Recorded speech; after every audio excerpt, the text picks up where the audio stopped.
What if I told you the photograph that could shatter someone's life wasn't a tabloid shot or paparazzi snap, but something taken in secret at 11:47 p.m. on a Tuesday night in Venice? And what if the person in that photograph didn't even know it existed until 3 months later, when it landed in her hands inside a plain manila envelope with no return address? On the outside, just a scrawl of words. "You were never supposed to see this." The woman who opened that envelope was Lauren Sánchez. What she saw wasn't just a picture.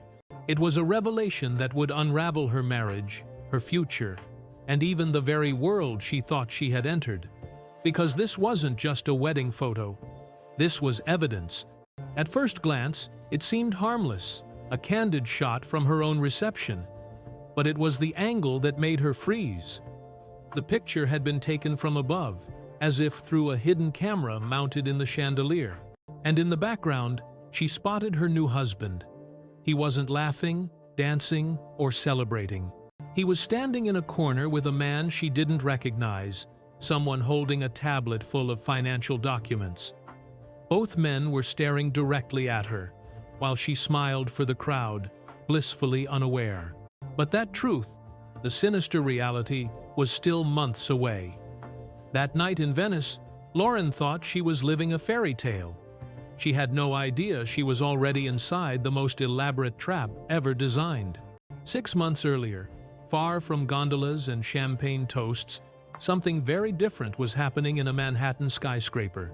Behind the glass walls of a boardroom overlooking Central Park, a group of people gathered, not wedding planners, but forensic accountants, private investigators, media strategists, and ruthless attorneys. In the center of the table sat a folder labeled only with 2 words, Project Venice. Inside, not a seating chart, not floral designs, a 247-page blueprint for a character assassination. Every detail of the upcoming wedding had been engineered with precision, not to celebrate love, but to build evidence. The guest list wasn't about friendship or family. Each invitee was chosen as either a strategic witness or a future pawn. The venue wasn't picked for romance, it was picked for surveillance. Even the menu had been designed to keep people sharp and talkative, so their conversations could be recorded.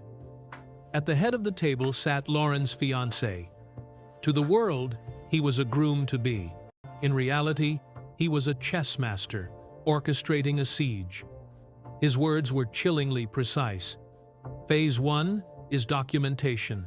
Every smile, every gesture, every conversation must be captured. She must believe she's building a life, while in fact, she's building her own case file. And the team nodded. Lawyers scribbled clauses that would later be impossible to fight. Investigators mapped out hidden cameras and microphones. Media strategists drafted press releases to make it all look like a fairy tale. This wasn't a wedding plan. This was a war plan. Lauren, meanwhile, thought she was Cinderella. Magazine covers, fittings with designers, private jets, her life transformed overnight. But she didn't notice the odd details. The personal shopper who never left her side, supposedly for security. The social media manager who suddenly controlled her accounts. The nutritionist, fitness trainer, and image consultant, each one a gift from her fiancé. But each came with strings. The shopper reported on her purchases and opinions. The social media manager tracked her every online move. The nutritionist kept notes on her emotional highs and lows. And the trainer? He was the worst. During workouts, while she was sweaty and vulnerable, he'd ask her about past relationships, old fears, family regrets. She thought she was bonding. In reality, she was being recorded.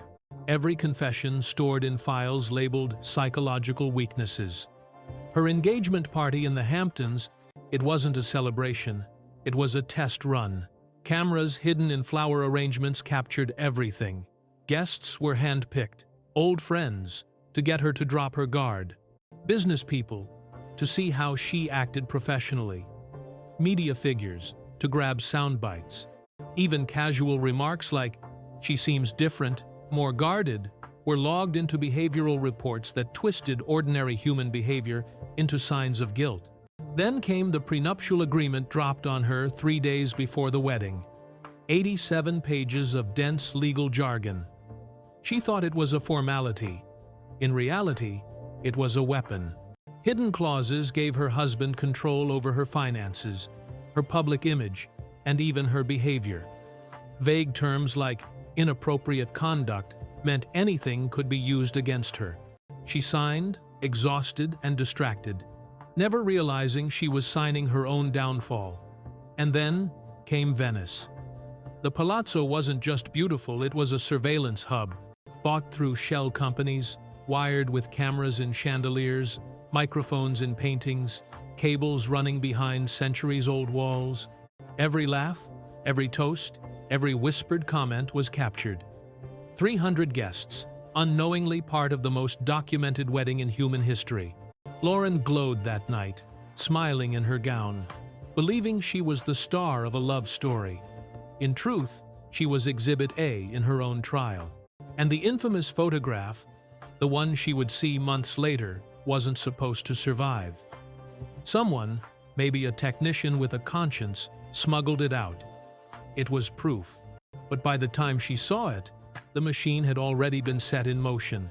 The attack came in waves. First, lawsuits filed in New York, London, California, all at once. Each one different, but designed to drain her money and energy. Thanks to the prenup, she had to pay legal fees on both sides. Bankruptcy was inevitable. Then came the social onslaught. Tabloids leaked edited footage from the wedding, twisting her words. Private chats with friends were exposed to paint her as manipulative. Her charity work, spun as selfish PR stunts. Her social media, flooded with bot-driven hate. Next, the professional collapse. Contacts ghosted her. Projects disappeared. Agents pulled away. Her phone calls to lawyers were somehow leaked, her every strategy anticipated and crushed. Within 48 hours, she was cut off from everyone. Alone. But the most brutal part? The evidence. She discovered the envelopes, the photos, the recordings had also been planted. They wanted her to know. The note made it clear, you were never supposed to win. You were meant to be an example. That's when Lauren realized this wasn't just about her marriage. It wasn't even personal. She had been chosen as a warning, a demonstration of what happens to anyone who dares step into a world of absolute power without permission. She was never the bride. She was the scapegoat. The villain in a story that had been scripted long before. She said, "I do." And so, in the silence of her empty penthouse, reputation destroyed, assets frozen, friends gone, she understood. She had been evidence all along. The verdict had been written before the trial began.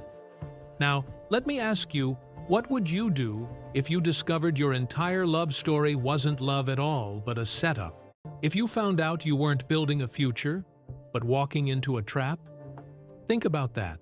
And if you want more stories that peel back the curtain on hidden power, betrayal, and the truths nobody wants you to see, make sure you subscribe.